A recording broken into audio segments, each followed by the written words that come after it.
자, 토지거래 허가 문제에서는 반드시 한 문제가 나오는 부분이 토지거래가 절차입니다. 절차. 앞쪽에서 우리 지정 절차랑 허가 대상 봤잖아요. 보통 지정 절차하고 허가 대상은 보통 묶어서 한 문제예요.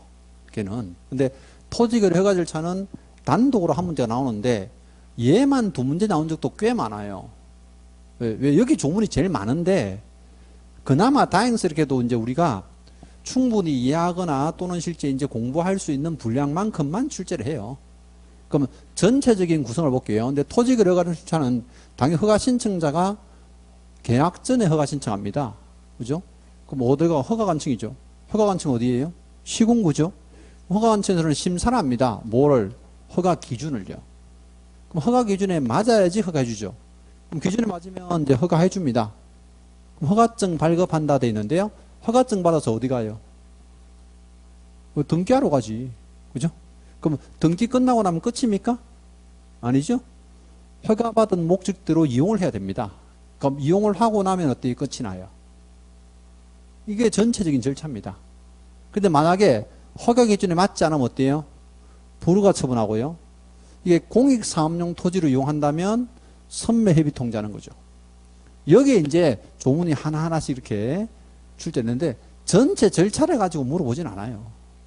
문제 자체는. 여기 전체 절차는 이제 이해를 잘 해놓고 단원 하나하나마다 어때요? 여러분들이 충분히 이제 숙지를 하시면 돼요. 자, 그래서 이제 228페이지 보면 쌍괄호 3번에 허가 신청서 등에 제출되어 있죠. 근데 허가 신청서에 박스 안의 항목이요. 허가 신청서에 작성하는 항목인데 작성하는 항목은 안 보셔도 되고요. 그 박스 안에 비업하고 시엇 보세요. 비업하고 시엇. 토지의 이용에 관한 계획 있죠. 또 시엇 보시면 토지를 취득함에 따라서요. 그죠? 취득하는 데 필요한 자금 조달 계획 있죠.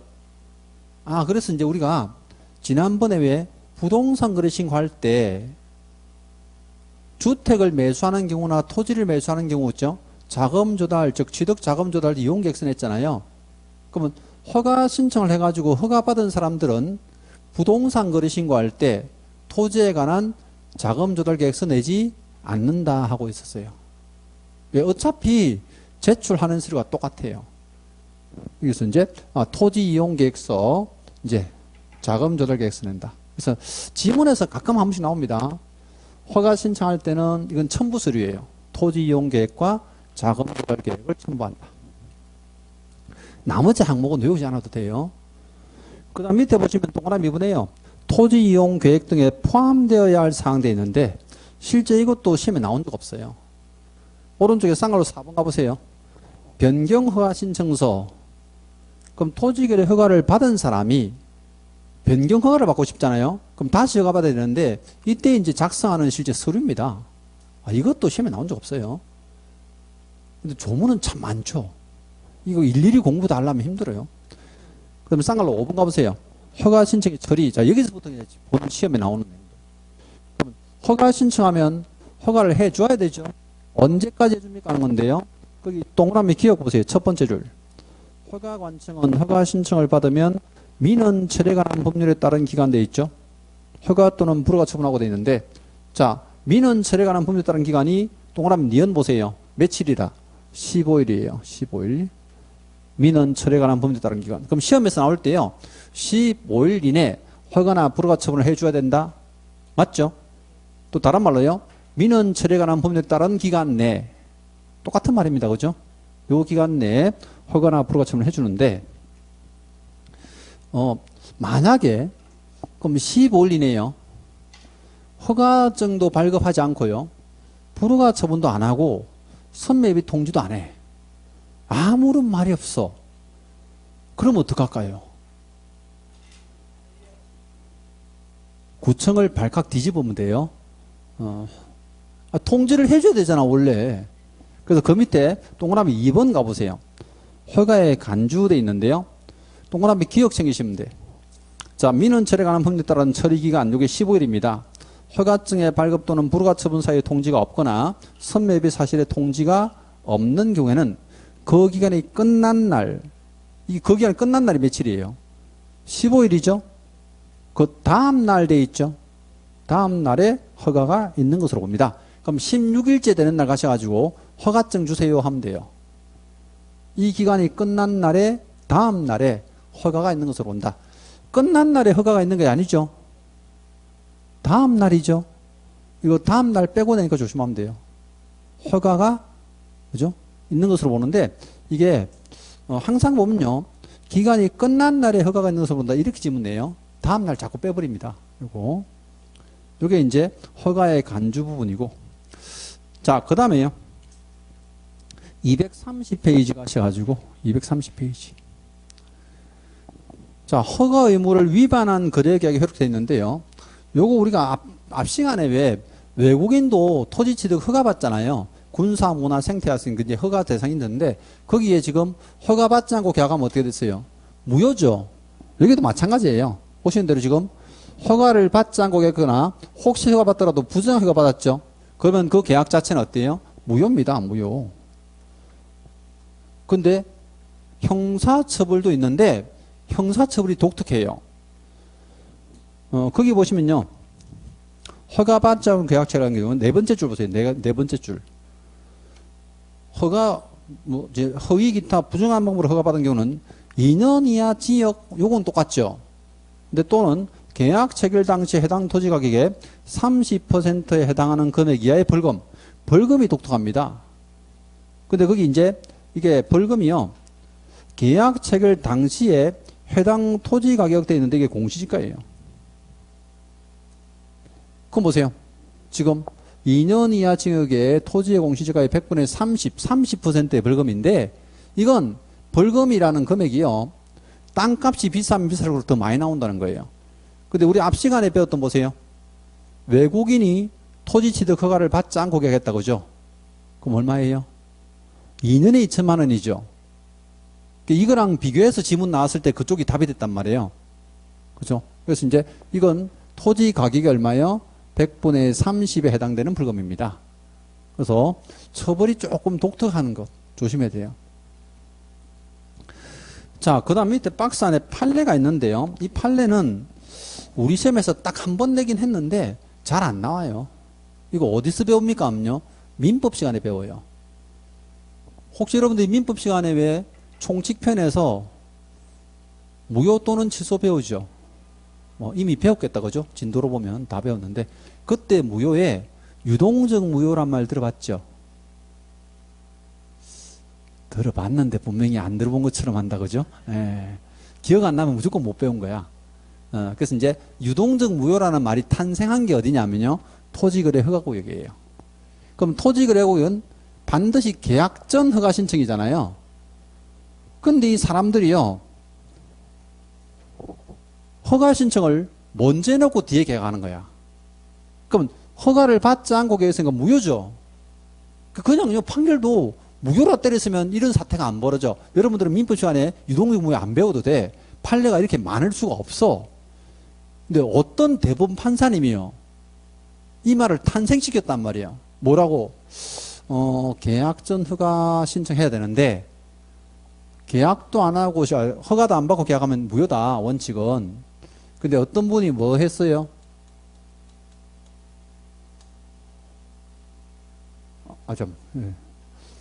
허가를 받을 조건으로요.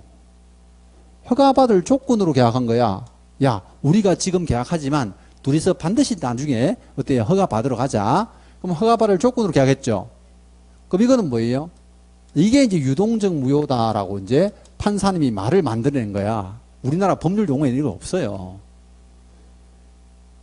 이것 때문에 지금 판례가 막 수백 가지가 생겼단 말이에요.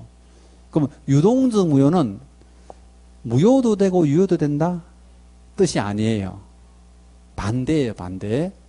유동적 무효는요, 무효도 아니고 유효도 아닙니다. 요 개념만 잘 갖고 있으면요, 여러분들이 웬만한 판례는 다 풀려요. 그럼 무효도 아니고 유효도 아니니까 어때요? 무효가 아니잖아? 그럼 계약금 돌려주셔야 돼, 안 돼요? 안 돼요. 반환 청구 안 돼요. 그럼 유효가 아니죠? 그럼 유효가 아니니까 어때요? 등기해 주세요. 된다, 안 된다? 안 되는 거죠. 이행 청구할 수가 없어요. 유동적 무효라는 뜻 자체는요, 무효도 아니고 유효도 아닌 거예요. 그래서 이제 판례가 많은데, 나중에 이 판례는요, 뭐, 민법 시간에 좀 배울 겁니다. 나중에. 그래서 유동종목에는 배우시고. 제가 할 부분은 아니에요. 231페이지 봅니다. 3번에 이제 허가 기준이에요. 자, 허가 기준을 우리 시험에 내면 난이도가 꽤 낮은 문제가 됩니다. 왜냐하면요, 232페이지 넘어가 보세요. 자, 쌍관류분에 토지거래계약을 체결하는 자의 토지 이용 목적이 다음의 어느 하나에 해당되지 아니한 경우 되어 있죠. 그럼 이 경우에 해당하지 않으면 허가를 안 해주겠다는 거예요. 그럼 이 경우에 해당하는 사람만 어때요? 허가를 해준다는 뜻인데, 요 조문하고요, 뒤에 238페이지 가보세요. 238페이지. 자, 박스 안에 역시 이제 다음의 목적으로 허가를 받은 경우 되어 있잖아요. 그럼 이건 뭐냐면요, 이런 거예요. 우리가 허가만 받고 끝나는 게 아니고요, 허가받은 목적대로 이용을 해야 되죠. 의무 기간이 있죠. 이걸 합쳐서 기준이라는 거예요. 합쳐서. 그럼 기준에 맞으면 허가를 해주는데, 이걸 제가 아주 간편하게 줄여놨어요. 보세요. 첫 번째가 뭡니까?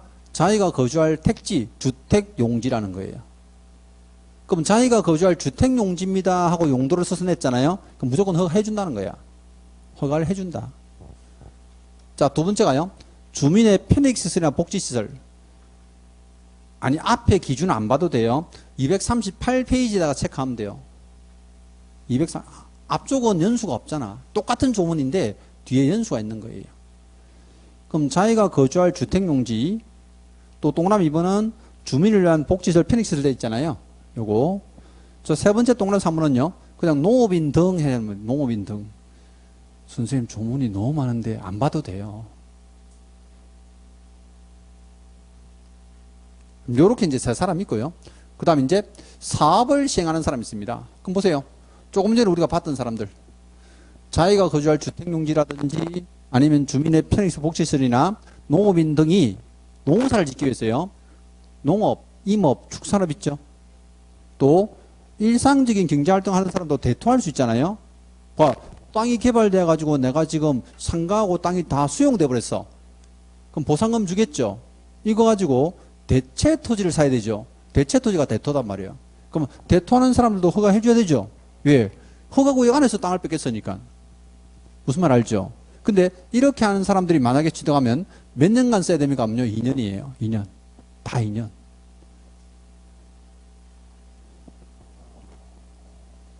자, 근데 이제 239페이지 가셔가지고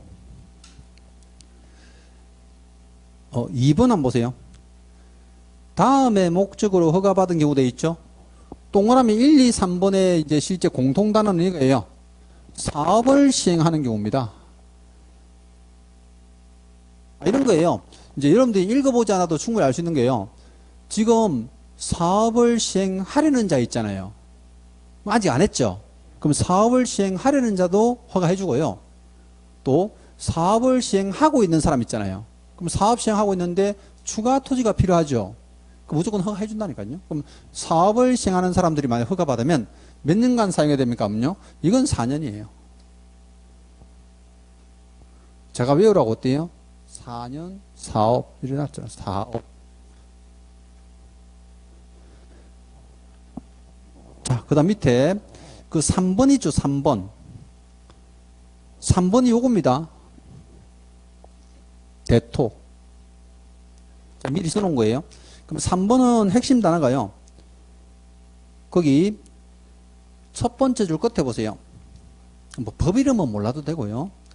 농지 외의 토지를 공익사업용으로 협의 양도하거나 수용된 사람이 그 협의 양도하거나 수용된 날부터 3년 이내에 허가구에서 협의 양도하거나 수용된 토지에 대체되는 토지에 되어 있죠. 대토한다는 뜻입니다. 아, 그럼 땅이 수용돼 가지고 대토를 하는 사람도 만약에 취득하면 몇 년간요? 2년간 사용해야 된다는 뜻이고요. 자, 그 다음에 이제 그 밑에 4번, 5번은 이제 요겁니다. 자, 4번은요, 현상 보존용 토지. 현상 보존용 토지. 제목에서 핵심 단어만 찾으시면 돼. 4번에 지금 제일 끝에 보면 현상 보존의 목적으로 되어 있죠. 그다음 마지막 5번은요. 민간 임대주택보다 임대사업용 토지입니다. 임대사업자들이 임대사업을 할 수 있는 자. 그렇죠? 그럼 현상 보존을 위한 토지나 임대사업을 하는 토지들은 이거 몇 년간 사용이 됩니까? 하면요. 5년이에요. 5년. 그래서 이제 허가 기준은 사실상요. 시험에 출제될 때 요 용도만 가지고 출제하는 게 아니고요. 연수를 같이 내요. 연수를. 그럼 축산업 하는 사람들은 토지 지도가 몇 년 써야 돼요? 축산업. 2년이잖아. 농업인 등 돼 있죠. 이게 농림업, 축산업 이렇게 포함되어 있다고요. 농업, 임업, 어업, 축산업 다 포함이에요. 수험생들이 이제 그냥 농업인 이러니까 이제 출제니 축산업이라는 거잖아. 그죠? 자, 그래서 용도에 따른 기준 또 이용 연수 같이 기하시면 됩니다. 이렇게. 그럼 이렇게 이제 기준에 맞으면 어때요? 허가증 발급하죠. 근데 기준이 안 맞아. 그럼 안 맞으면 어떻게 해요? 불허가 처분해야 되죠. 자, 책을 234페이지 가봅니다. 이제 허가 기준 다 보셨고. 234페이지. 4번 제목에 이의신청과 매수 청구되어 있습니다. 그럼 불허가 처분받은 사람들은요, 이의신청을 할 수도 있고요, 매수 청구할 수 있습니다. 근데 둘 다 이게 날짜는 1개월 이내입니다. 1개월 이내. 이건 숫자적인 개념을 워낙 많이 냈어요. 1개월 이내 이의신청 또는 매수 청구할 수 있다. 그럼 이의신청을 하게 되면요, 이게 시군구 도시계획위원회에서 심의해서 다시 허가나 불허가 처분을 해줍니다. 요 절차는 중요하지 않습니다. 근데 매수 청구하게 되면요, 일단 매수자를 정해요. 매수자는 국가 등 중에서 지정합니다. 그 국가 등이 누굽니까 하면 234페이지 제일 밑에 박스 보이죠? 동그라미 기억부터 오른쪽에 이제 치읓, 한국철도공사까지요. 잘 보면 전부 공사가 붙어 있죠. 이 사람들을 묶어서 우리가 국가 등이라 합니다. 물론 여기에 국가, 지방자치단체, 한국도시주택공사 다 포함이에요. 그 외 공사들도 있는 거죠. 그럼 이 사람들 중에 지정을 해서 어때요? 매수 청구하게 되는데, 이때 매수 가격이 얼마입니까? 한데요. 그 방금 봤던 박스 바로 위에 보세요. 매수 가격은 얼마 기준한다? 공시지가 기준이에요. 근데 만약에요, 허가 신청을 할 때 신청서에 공시지가보다도 더 낮은 금액이 적혀 있어요. 그럼 얼마에 매수합니까? 그 금액으로 매수합니다. 그래서 이제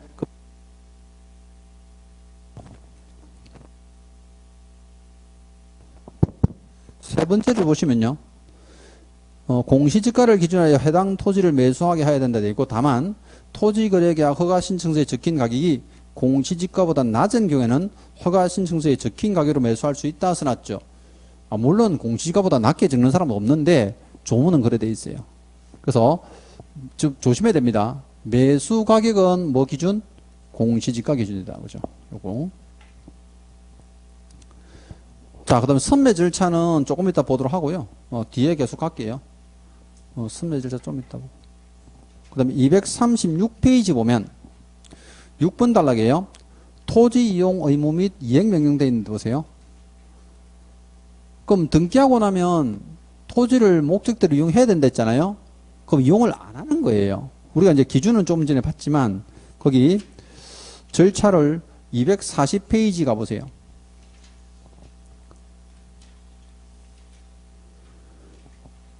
자, 이행명령이라는 제목인데 보세요. 시장 운수도로구청은 허가받은 목적대로 토지 이용 의무를 이행하지 아니한 자, 요겁니다. 이용하지 아니한 자에 대해서는 상당한 기간을 정하여 토지 이용 의무를 이행하도록 명할 수도 되어 있는데, 거기 보시면요, 그 이행명령은 상당한 기간 했잖아요. 이게 얼마냐면 3개월 이내예요. 3개월 이내에. 그 세 번째 줄 보이죠? 3개월 이내에 정하고요. 요때 이제 우리가 이행명령은 뭐라 합니까? 반드시 문서로 해야 됩니다. 문서로 해야 된다. 그 두 번째 줄 끝에 있습니다. 이행명령은 문서로 하는데 몇 개월 이내에서요? 3개월 이내에서 합니다. 요거. 그럼 보세요. 이행명령을 받았어. 그랬더니 겁이 나서 이용을 해버렸어요. 이용하면 어때요? 아무 문제가 없어요. 끝이에요. 근데 이행명령을 했는데 이용을 안 해요. 그럼 이행을 안 하면 그때 이제 쌍가로 4번이에요. 이행강제금을 부과합니다. 이행강제금요. 근데 이행강제금이 얼마입니까? 하면요. 첫 번째 읽어도 해보세요. 토지취득가액의 100분의 10 범위에서 되어 있죠. 토지취득가액의 100분의 10. 즉 10%를 부과하는데 자, 박스 안에 있는 기준을 이제 외우셔야 돼요. 그럼 실제 박스 안에 기준이 뭐냐면요. 보세요. 거기 동그라미 1번에 보면 핵심 단어가 제일 끝에 방치한 경우 보이죠.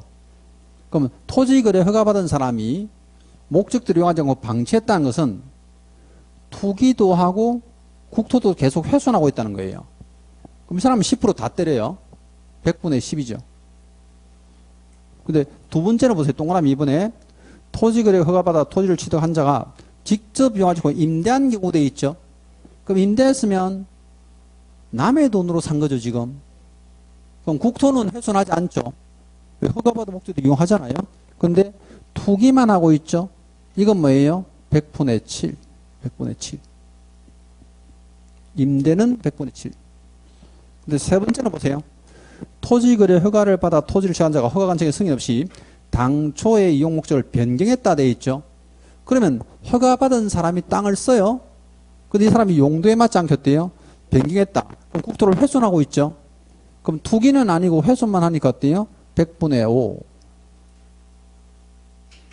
그럼 나머지 이제 동그라미 1번부터 3번에 해당하지 않는 경우 기타 사유로 하는데요. 이건 투기하고 있다 보는 거예요. 원래 토지거래 허가는 투기 방지가 목적이죠. 기타 사유는 100분의 7인데 이행강제금 문제를 출제하면요. 이 기준을 같이 내요. 기준을. 방치는 10% 다 때리죠. 임대는 7%죠. 100분의 7. 변경은 100분의 5입니다. 100분의 5 이렇게. 근데 그 밑에 이제 쌍갈로 5번에요. 이행강제금 부과 절차가 있는데 자, 문세한 계고라고 되어 있고요. 그 다음 이제 동그라미 2번 가보세요. 이행강제금 부과 징수 있죠? 자, 이행강제금은 최초 이행명령이 있은 날 기준으로 1년에 한 번씩입니다. 매년 나옵니다. 이거 매년 1년에 한 번씩. 자, 이행명령이 이행될 때까지 반복하여 부과 징수한다 되어 있죠.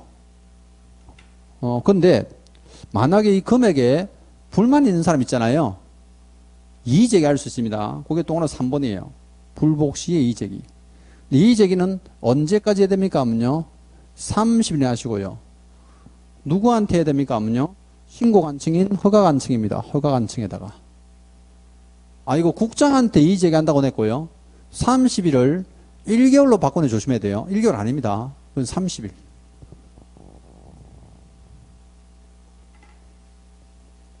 그 다음 동그라미 4번에 기타 가보세요. 기타. 자, 허가관청은 토지 이용 의무 기간이 지난 후에는 이행강제금 부과할 수 없다 돼 있죠. 그러면 1년에 한 번씩 매년 나오는데 언제까지 나온다는 거예요?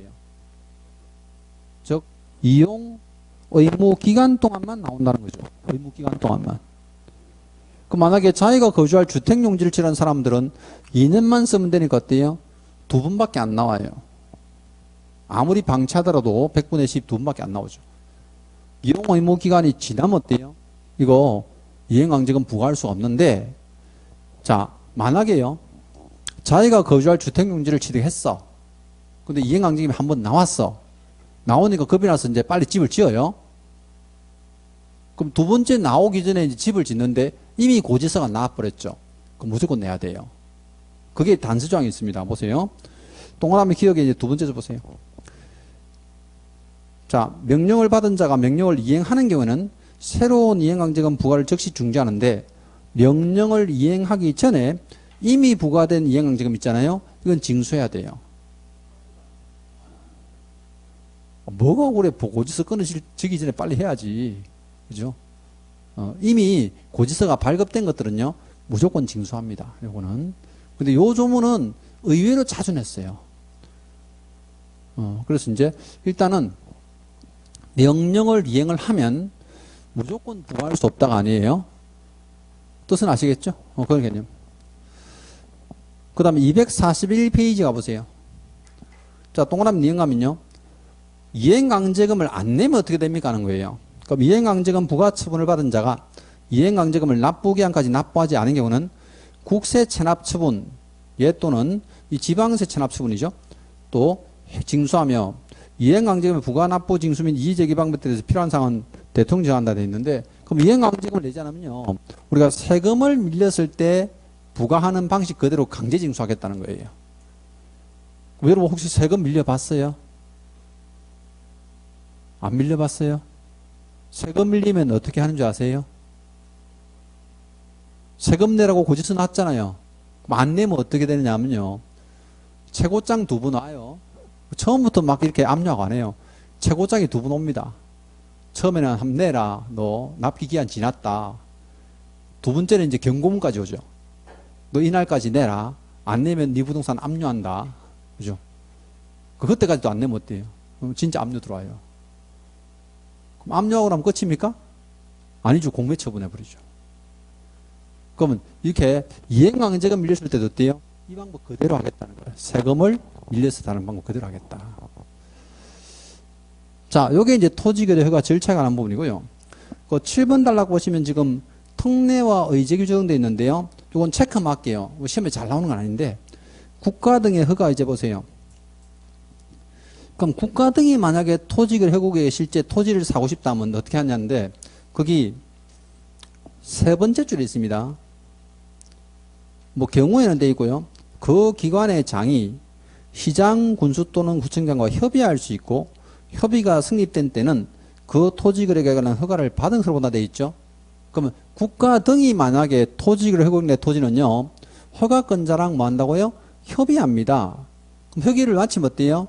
허가 있는 것으로 봅니다. 그러면 국가 등은 허가 신청을 한단 말이에요, 안 한단 말이에요?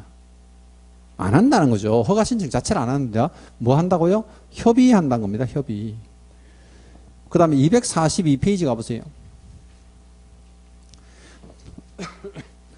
토지거래 허가의 적용 제외되어 있는데요. 여기서 박스 안에 보세요. 이거 행거의 앞에서 동그라미 1번은 수용 보이죠? 토지의 수용. 동그라미 2번은 경매 보이죠? 그 동그라미 3번이 너무 많은데요. 아니, 많지 않아요. 지금 전부 다 A부터 마지막 이제 U까지 어때요? 법 이름 보이죠? 그럼 법 이름에 따라서 어때요? 취득하거나 사용하거나 뭐 이렇게 돼 있잖아요. 그럼 생각해 보세요. 여기 이제 돼 있는 게 무슨 법 돼 있잖아요. 그럼 법에 따라 취득하는 거 우리 줄여서 뭐라고 그래요? 법률 규정에 따른 물금동이잖아. 그럼 법 이름 나오고 나서 어때요? 취득하는 사람들은 허가 받아 안 받아요? 안 받는다니까요. 허가는 어떤 경우에만 받아요? 계약만. 우리 소유권과 지상권에 관한 유상 계약만 허가받는다 했잖아요. 그러면 계약이 아닌 실제 법률에 따른 취득들은 전부 다 어때요? 허가받잖아요. 근데 이건 시험에 잘 나오진 않는데 가끔 한 번씩 출제를 하긴 해요. 그 중에서 보세요. 저 밑에 이제 2영 보세요. 이제 5 보세요. 영어로 5 보세요. 법제 구조에 따라 외국인 등이 토지 취득 허가를 받은 경우 이렇게 돼 있죠. 그 제가 말씀드렸잖아요. 이게 이제 토지가 이제 허가 구역으로 지정됐는데 여기 문화재 보기탕을 어때요? 외국인이 취득한다, 그죠? 그럼 이 사람은 토지거래 허가 받으면 이 허가 안 받아도 됐죠. 그럼 외국인 취득 허가 받아버렸죠. 그럼 토지거래 허가 안 받아도 돼요. 양쪽으로 의제되게 돼 있다고, 양쪽으로. 그래서 양쪽으로 의제되는 게 얘밖에 없다 보니까 얘도 지문에 꽤 많이 써요. 지문에서. 자, 그 다음 243페이지에 쌍으로 3번 갑니다. 다른 법률과의 관계되어 있는데요. 요거 보세요. 제가 여기 이제 띄워놨는데. 자, 허가증 받으면 등기하러 가잖아요. 이때 만약에 허가를 받은 토지가 농지입니다. 그럼 등기할 때 농지증 내야 됩니까? 필요 없어요. 우리가 소유권 이전 등기하잖아요. 그럼 소유권 등기할 때는 원래 검인 받아야 되거든요. 등기부에 따라서 검인도 필요 없어요. 그럼 허가증 하나면 어때요? 모든 게 다 끝나요. 그 뜻입니다. 그래서 이제 동그라미 1번은요.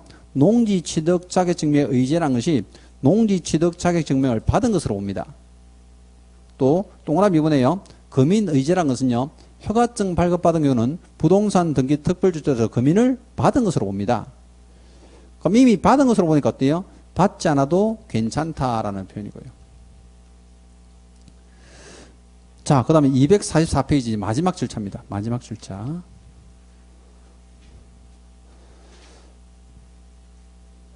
자, 국토교통부 장관이나 시도사 시군구에서는요, 이거 허가받은 사람이 허가받은 목적도 이용하지 않거나 또는 속임수 써가지고 허가받거나 하는 사람이 있겠죠. 이런 사람들은 허가를 취소할 수도 있습니다. 허가 취소 사유가 있어요. 그럼 생각해 보세요. 이렇게 이용하지 않으면 이행강제금을 부과한다 했잖아요. 근데 허가 취소를 할 수도 있대. 그럼 이미 받은 허가를 취소해버리면 어떤 일이 벌어져요? 취소는 소급표가 있다 없다? 민법 시간에 배우잖아. 무효와 취소. 소급표가 있죠. 그럼 취소를 하게 되면 이게 등기한 사람도 다 돌려줘야 되고 매매대금도 다 돌려주고 이러잖아요. 너무 절차가 복잡한 거예요. 웬만하면 취소를 안 하는데 조문에는 취소할 수 있다라고 돼 있어요. 실제 현장에서는 거의 취소 안 하고요. 형사처벌 때려버리고 나중에 끝이 나요. 웬만하면요. 근데 취소할 수 있다는 지문이 있는데 요게 이제 작년에 시험 문제에 한 지문 딱 냈어요. 취소할 수 있는 경우. 자, 그 다음 밑에 9번 갑니다. 9번. 자, 권리 의무의 승계에 되어 있는데, 뭐, 이건 누구나 이해할 거예요. 보세요. 토지거래 허가 관련해서 토지의 소유권, 지상권자 등에 발생하거나 부과된 권리 의무는 그 토지는 건물에 대한 소유권이나 그 밖의 권리 변동과 동시에 그 승계인에게 이전한다. 너무 당연한 얘기를 하고 있는 거예요. 보세요. 제가 만약에 거주할 주택용지를 취득했어요. 그럼 집을 비워야 되죠. 지어야 되는데 다음날 죽었어요. 그럼 이 땅은 누구한테 가요? 상속인한테 가죠. 그럼 상속인들이 권리 의무를 다 습게 받는다는 거야. 그 상속인도 어때요? 집지라 이거야. 또 몇 년간 사용하라고? 2년간 사용하라는 겁니다. 무슨 말 알죠? 그래서 이제 전부 다 승계된다는 편입니다. 이제 그 내용들. 자, 토지거래 허가 절차는 이제 마치고요. 이제 뒤에 앞에 못했던 거 선매 절차를 볼게요. 선매 절차는 보통 이제 시험에 나오면 이게 단독 문제가 한 번씩 나오는데요. 자, 선매 협의 절차.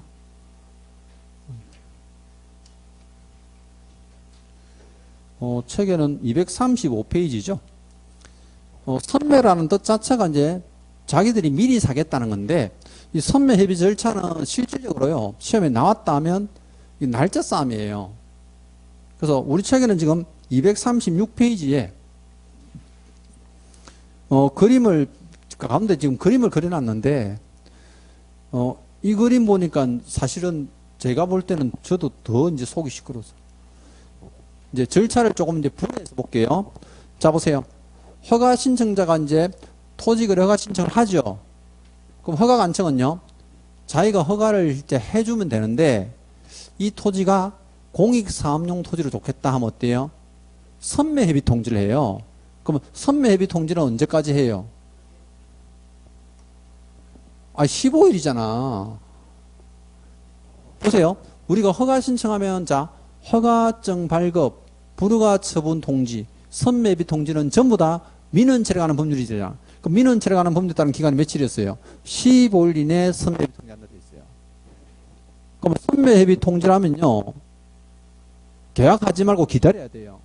이거는. 그럼 기다리고 있으면 이제 이 허가관청이 뭐 하냐면요, 선매자를 지정해요. 그럼 선매자를 언제까지 지정합니까? 하면요, 1개월인데 잘 보세요.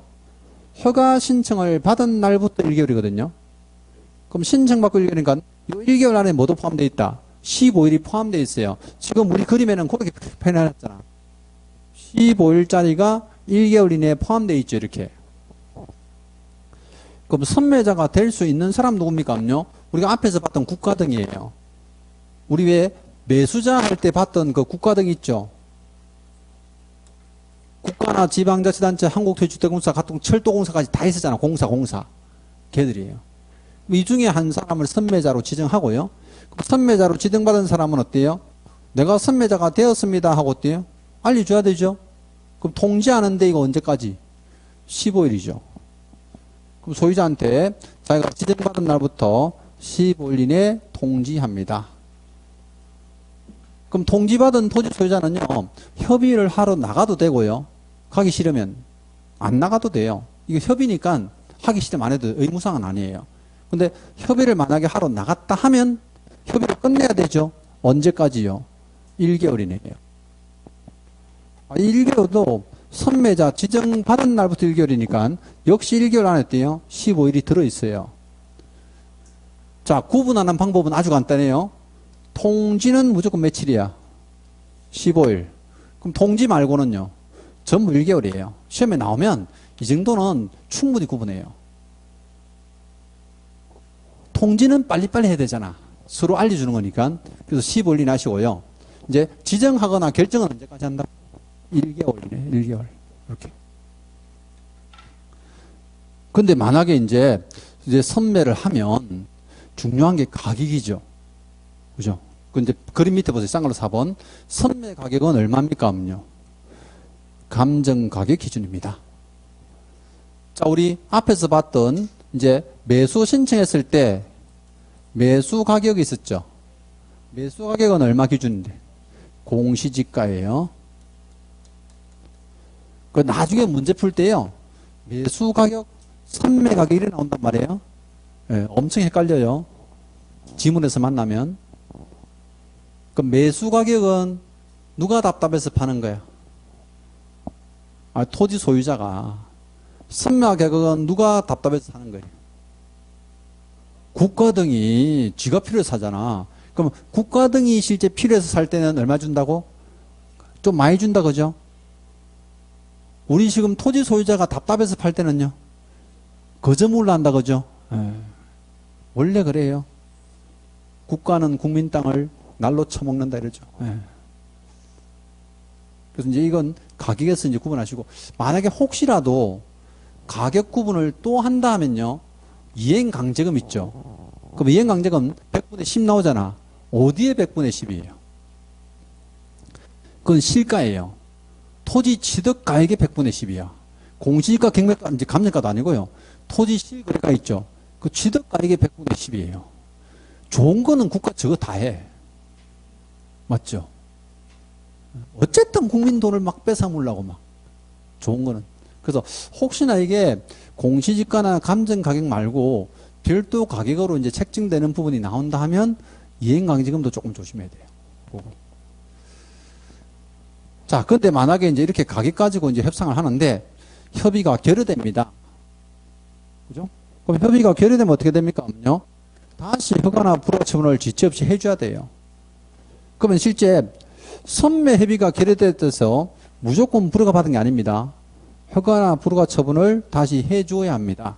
이거는 그 내용이 이제 마지막 절차예요. 거기에 그림 바로 위에 있어요. 그림 바로 위에 동그라미 3번.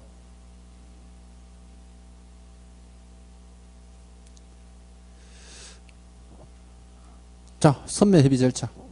근데 선매는 이게 지문으로도 잘 나오는데요. 이 단독 문제 나오잖아요. 그러면 15일짜리, 1개월짜리, 또 가격, 거기다가 허가를 협의를 하지 못했을 때 이런 지문 가지고 보통 5개 지문을 써요.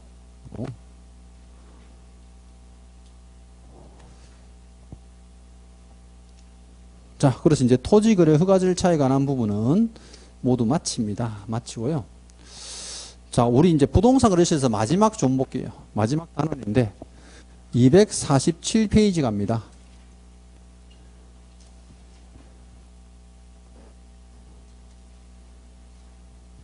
247페이지요. 우리 중개사법에서도 왜 포상금 제도 있었잖아요. 여기도 포상금 제도가 있습니다. 포상금. 포상금은 중개사법도 마찬가지지만 여기도요. 보통 이제 1, 2년에 한 번쯤 출제를 합니다. 매년 나오진 않은데 이게 웃기게도요. 중개사법에 포상금 안 내면요. 이쪽 포상금 내고요. 이쪽에 포상금 내면 또 중개사 포상금 안 내는데 이쪽에 포상금 안 내면요. 중개사법 무조건 내요. 그러면 공인사법, 즉 중개사법하고 부동산 거래시험법률에서 포상금을 두 번 다 낸 적 있습니까? 네, 있어요. 그럼 둘 다 안 낸 적 있습니까? 없어요. 무슨 뜻인지 알죠? 어느 한 군데는 내는데 한꺼번에 두 개를 다 낸 적도 딱 한 번 있어요. 그럼 어쨌든 포상금 부분은요, 시험이 어렵지 않아. 절차가 굉장히 쉽단 말이에요. 그럼 보세요. 지난번에 우리 배운 걸 좀 떠올려볼게요. 중개사법에서는 포상금 절차 보세요. 무등록, 부정등록, 남의 등록이죠. 등록 승자액정 양도 양수.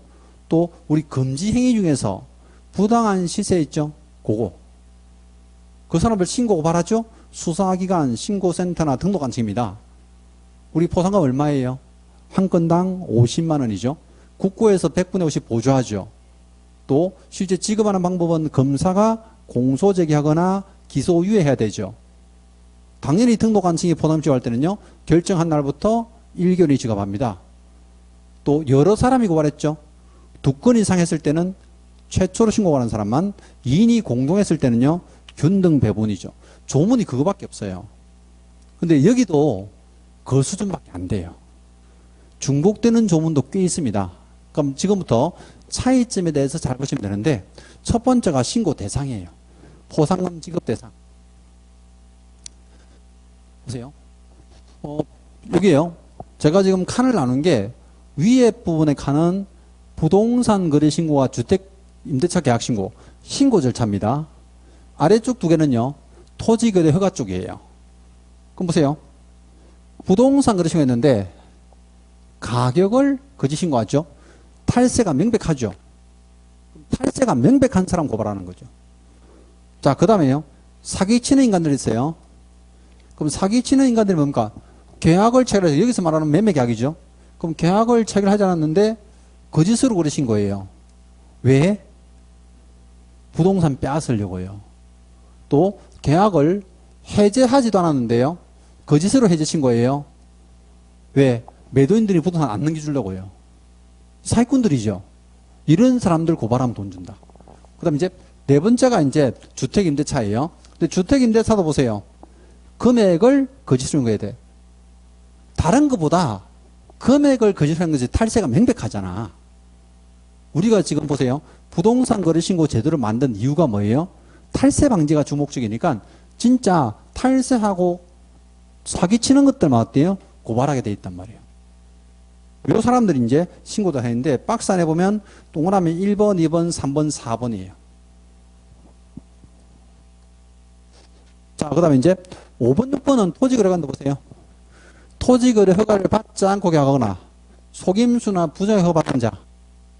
이거 2년 이하 징역이었죠. 형사처벌감인데 이거 고발하면 돈 줍니다. 근데 마지막은요. 허가는 정상적으로 받았어요. 근데 허가받은 목적대로 이용하지 않습니다. 국토 훼손하고 있죠. 이런 사람들 고발하면 돈 준다는 거죠. 그거 보세요. 신고 고발 대상자에서 시험에 많이 나온 게 뭐냐면요. 자, 부동산 거래 신고를 안 했어요. 부동산 거래 신고를 30일 안에 해야 되는데 안 했어. 그럼 고발하면 돈 줍니까? 안 준다니까요.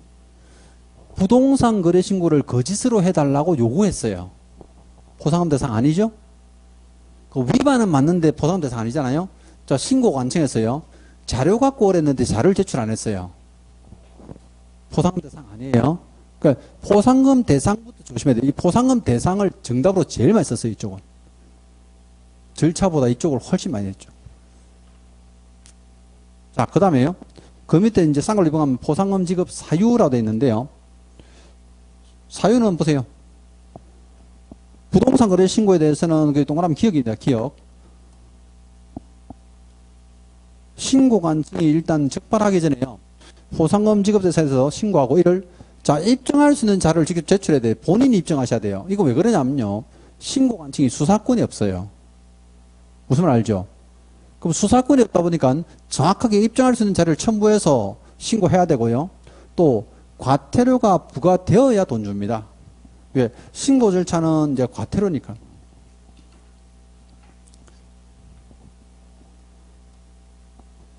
그 다음 동그라미 니은 보세요. 지금 허가받지 않고 계약한 사람들은 형사처벌이랬잖아요. 그럼 형사처벌 받으려면 검사가 뭐 해야 돼요? 공소적이나 기소의 결정. 요거 중개사법 똑같잖아. 공소적이나 기소의 결정. 자, 마지막 동그라미 이것은요. 허가받은 목적도 이용해야 되는데 이용하지 않았죠. 그럼 관청에서 뭐 해요? 이행 명령을 내리면. 자, 지급하는 기준은 요래 됩니다. 첫 번째는 부동산 거래 신고나 주택임대 계약 신고는요. 신고 절차니까 과태료가 부과돼야 되고요. 토지거래 허가에 대해서는 공소적이나 기소되거나 허가를 받은 사람이라면 이행 명령을 내렸을 때 돈 준다고 하죠. 자, 그 다음 이제 얼마 주느냐 궁금하죠? 그게 이제 248페이지 포상금 기준요. 자, 포상금 기준은 동그라미 1번 한번 보세요. 뭐 부동산으로 거짓 신고하는 사람도 있는데 거기 세 번째 줄에 굵게 써진 거 그 다음이에요. 부과되는 과태료의 100분의 20대 있죠. 100분의 20.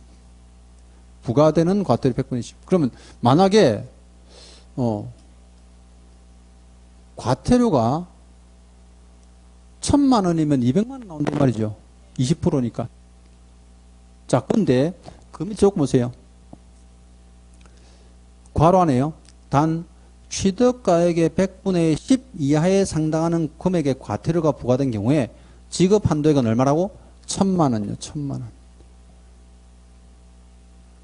원. 여기 잠깐 볼게요. 계약을 체결하지 않았는데요. 거짓 신고한 사람, 이 사람들 3천만 원 과태료예요. 그럼 최대가 3천만 원이죠. 그럼 3천만 원 과태료 20%니까 얼마 나와요? 600만 원. 근데 거짓 신고한 사람 있잖아요. 이 사람은 실제 부동산의 취득가액의 100분의 10의 과태료단 말이야. 그럼 만약에 이 부동산이 10억짜리 같으면 얼마예요? 1억이잖아요. 1억. 그럼 1억에 대해서 20%면 2천만 원인데 한도가 얼마라고? 1000만 원까지라고. 1000만 원. 아, 짜다 그죠? 근데 어쨌든 20%고요. 한도는 1000만 원 이렇게 했습니다. 그 동그라미 2번은 요 두 가지예요. 토지거래 허가는 둘 다 한 건당 50만 원. 건당 50만 원입니다. 중개사법하고 똑같죠? 50만 원.